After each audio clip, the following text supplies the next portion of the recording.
We live in a generation that is connected to Wi-Fi, but disconnected from God.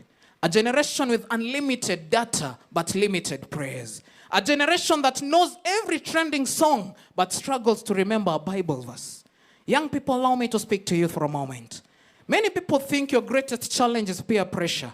But I tend to differ and say that the greatest challenge that we have is identity. The world is constantly asking, who are you? Wewe ni nani? How many followers do you have? How much money do you have? How popular are you? Is it popular or popular? Potato, potato. How attractive are you? But God asks a different question. Do I know your name? Remember tunaongelea umbali huu ni God mazee. Sometimes tumedanganywa kwamba because ukipata fame without Jesus, it's emptiness. Success without Jesus is still poverty. Popularity without Jesus is still loneliness.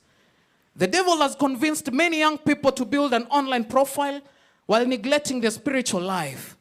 Your phone battery dies and you run to look for a charger. But your prayer life dies and you keep scrolling. Your data bundle ends and panic begins. But your Bible remains closed for weeks and you feel nothing.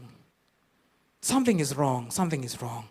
A generation that cannot spend 10 minutes with God will eventually struggle to stand for God. That's very true. Not just about the generation. If you can't spend even 2 minutes with God, then you can't stand for God. And perhaps that is exactly why God commanded Israel to remember. Because people who forget where God brought them eventually forget God himself. Samuel built a stone, not because God will forget. Samuel built a stone called Ebenezer because people forget.